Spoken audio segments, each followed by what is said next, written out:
Hello page turners, welcome back to the channel. I'm Matthew, the man with a hat who reads. And we're looking at the month to come. This is my January TBR video. Yes, I am still running behind on the videos. I'm catching up slowly. Work has kind of gotten into a little bit better of a pattern now, so hopefully the videos will be a little bit more regular and more on time. As you're watching this, it's already January. But as I'm filming this, I haven't started any of these yet because I'm still finishing up some December carryovers that I didn't quite get finished at the end of the year. So I went a little smaller. I've only got 9 books here for this TBR. I don't know if I'm going to get to all these. The way things have been going lately, it's doubtful, but we're going to try. We're going to finally try to get back into swing. We've kind of slowed on our reading towards the end of the year, last year. We're going to hopefully come into the new year strong with our reading. So let's dive on into them. First off, we got one that I didn't get to in December, and I'm sticking here in January now. I've delayed this one so many times already. This is Firebringer by David Clement Davies. It's a fantasy novel. It sounds like it's a Watership Down type story, only with deer. I'm very curious because I have not heard anybody talk about this book, and that's always a sign that it's going to be something that nobody really knows about, and it might be something special, a little hidden joy, you know, and it'd be a great way to start. I'm hoping I'll get to this one, but I might not. We'll see, because my main focus in February is to read, well, these two. One's a reread I just talked about in my reread video. I'm doing my Michael Crichton reread, so I'm going to be rereading Congo this month. This one's not terribly long. I think it's just over 300 pages, it looks like. So I think I'll get this one finished easy enough. I know I read this and liked it, but I honestly don't remember anything of it, so it's going to be fun to dive back into this.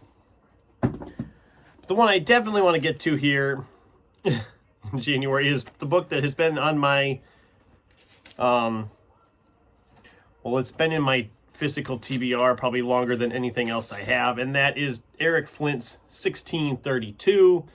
Yes, this is a very beat-up edition, but it's time travel, time distortion type stuff. I've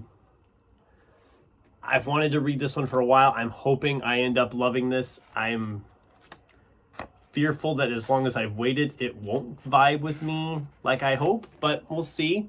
I already have book 2 sitting here that I picked up really cheap. So if I like it, I'll read book 2. If I'm not as keen on it, I won't take the time on book 2 because this is 500 some pages. And I'm kind of getting to the point where I'm starting to be a little more particular. I say that like it's going to happen. I'm trying to be, if something doesn't work for me, chances are it's not going to work for me if I try another one. So we'll see how this one goes. And then I can decide on 1633. We have Dan Frey's Dreambound, which I'm going to just, I can hold it this way, but then the guy is facing this way, so it's kind of a really interesting cover.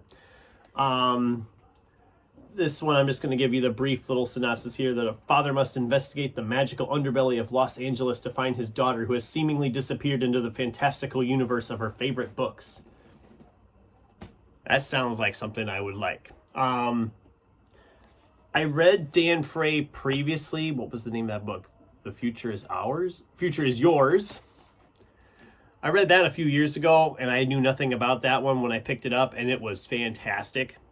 So I'm hoping this one kind of lives up to that hype too, because usually if I have an author I really love the first book I read by them, chances are I'm going to like other stuff they write. Of course, that's kind of just normal behavior, really, isn't it? So I'm really hoping to dive into this one and enjoy it.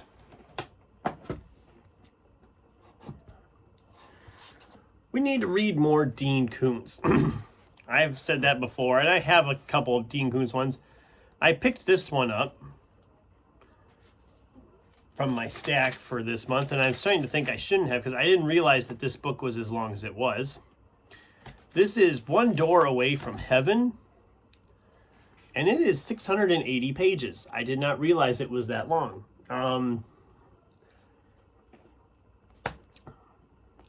But the last few Dean Koontz that I have read, I flew through them pretty quickly, so chances are I will devour this one pretty quickly too.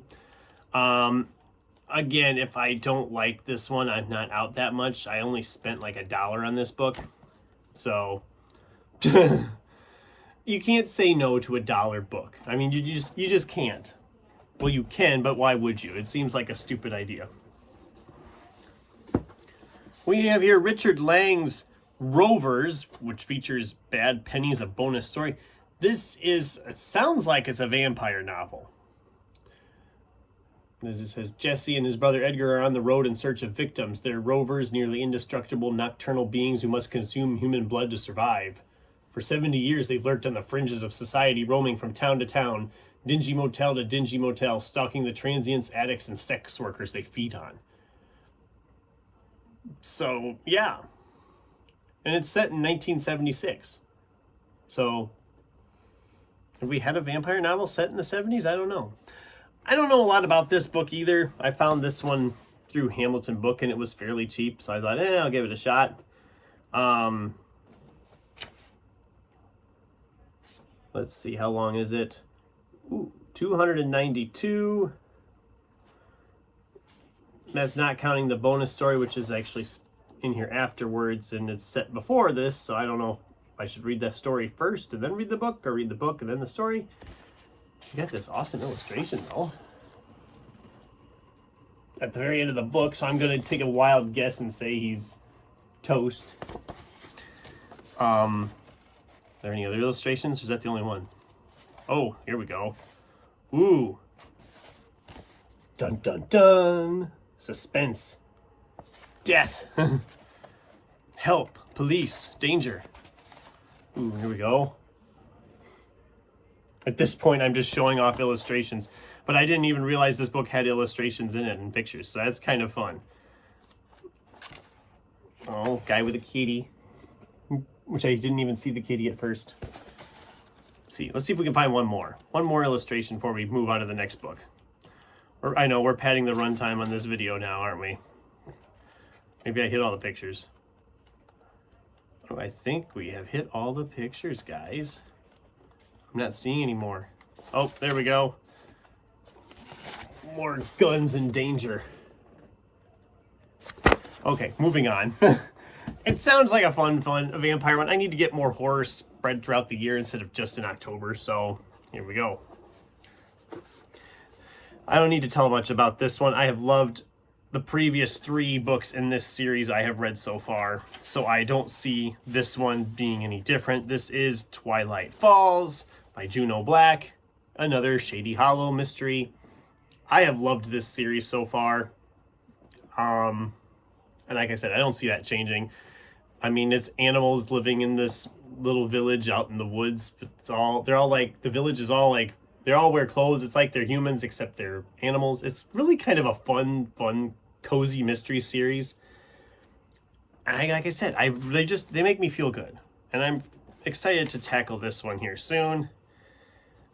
I recently, when I get to my book haul, because I did break my book buying ban here at the end of the year, I did pick up book 5, so you'll see that in the book haul coming up. But okay, a couple more. Excuse me. We finally are going to get to Alex Jennings' The Ballad of Perilous Graves. This is a New Orleans set, magical story, magic piano, it sounds like. 9 songs of power have escaped from the piano that maintains the city's beat. Without them, Nola will fail. Unwilling to watch his home be destroyed, Perry will sacrifice everything to save it. But a storm is brewing, and the haint of all haints is awake. Haint?